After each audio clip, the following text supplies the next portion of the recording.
नमस्कार. मी रमजान मुलानी, सामाजिक कार्यकर्ता. आपण सगळेजण लाईव्ह पाहत आहात. आता एक थोड्या दिवसापूर्वी मी एक ऑनलाईनमध्ये एक कंप्लेंट केली होती मेरी सडक या योजनेवर. ते एक ॲप्लिकेशन आहे मोबाईलमध्ये, प्ले स्टोअरमध्ये. तर आपण काय समजते की समजा एखादा खड्डा असेल तर आपण खड्डामधनं गाडी जात्या, ॲक्सिडेंट होत्यात, आपण फक्त बडबडतोय सरकार असलं आहे तसं आहे, किंवा रस्ता होत नाही आहे, किंवा रस्ता कोण करत नाही, दुर्लक्ष होतं आहे. तर आपण त्यावर फक्त बडबडतोय आणि जातोय, पण आपण पुढं फॉलोअप काय घेत नाही. तर मी मागच्या एकदा सहज एका ॲप्लिकेशन बघत गेलो, तेव्हा मला मेरी सडक ही योजना आहे ऑनलाईनमध्ये, ते मला दिसलं. तर मी सहज एक असा प्रयत्न करायला गेलो की बेडग रोडला मी एका कामानिमित्त आलो होतो. माझ्यामध्ये एक 6 सप्टेंबर दिनांक असेल. तर त्यावेळेला हा रोड आहे ना, तर हा रोडमध्ये मला भरपूर खड्डे वगैरे दिसले. कदाचित ॲक्सिडेंटचं प्रमाण वगैरे होत पण असेल कदाचित. कधी येतोय किंवा नाही येत हे काय आपल्याला जास्त माहिती नसावं. तर मी त्यावेळेला एक छोटासा प्रयत्न केला होता की ह्या रोडला मी जे खड्डे होते ते एक 2-3 फोटो मी ते मेरी सडक योजनेवर मी अपलोड केलं होतं आणि त्यानंतर कंप्लेंट केली होती की बाबा हा रोड खराब आहे. तर त्यानंतर मला लगेच आज माझ्यामध्ये एक 20 तारीख आहे, म्हणजे त्यानंतर म्हणजे जवळजवळ एक 14 दिवस झाले त्या रोडला परत आलोय. तर मला असं वाटलं नव्हतं की आपण ऑनलाईन कंप्लेंट केल्यानंतर लगेच ॲक्शन होते.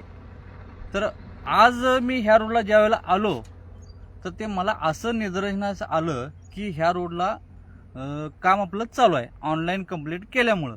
तर आपण बघू शकता की रोड रोलर आहे, ह्यो ट्रॅक्टर आहे, किंवा तो डांबरचा तो गाडा आहे. आता मी जे खड्डे मोजले ते पण तुम्हाला मी दाखवतो.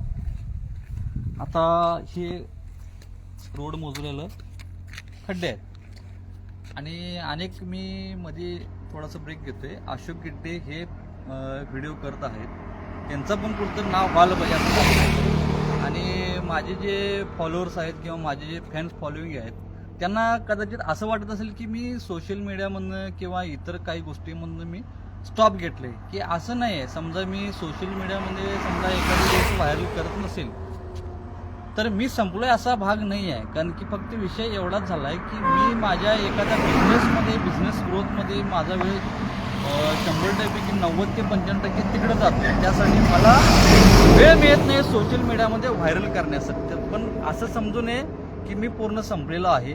माझं काम 100% सोशल मीडियामध्ये चालू आहे. रात्रंदिवस 24 तास सिव्हिल हॉस्पिटल असू दे किंवा इतर कुठल्या गोष्टी सामाजिक कार्यामध्ये असू दे. जसं आपण आता क्राईम रिपोर्ट, दर्शन पोलीस टाईम क्राईम रिपोर्टर हा पण आपल्याकडे एक भाग आहे पोलीस टाईमचा. त्या माध्यमातून आपण काही जे अन्याय होते तिथं पण आपण काही थोडंफार प्रमाणात फॉलोईंग करत असतोय किंवा एखाद्याला मदत करत असतोय.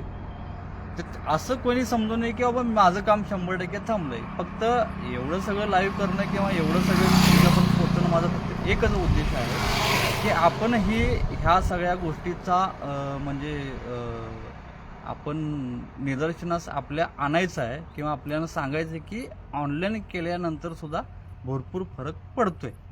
की समजा एखाद्याला एखादा कुठेतरी खड्डा असेल की त्याला समजत नसेल की आपण काय करायचं आहे. त्यासाठी मी माझा नंबर पण तुम्हाला देतोय. माझा नंबर आहे 90 21 87 85 12. मी नंबर अनेकदा सांगतोय, 90 21 87 85 12. माझं नाव रमजान मुलाने आहे. मी सामाजिक कार्यकर्ता आहे. तसेच मी दर्शन पोलीस टाईम सांगली या विभागाचा क्राईम रिपोर्टर आहे. पोलीस टाईम हे त्या रिलेटेड आपण जे क्राईम रिपोर्टर किंवा जे काय बातम्या असतात त्या माध्यमातून आपण जे काय ज्याच्यावर अन्याय होते त्यासाठी पण आपण धडपडत असतोय. तर एवढं सगळं मी सांगून मी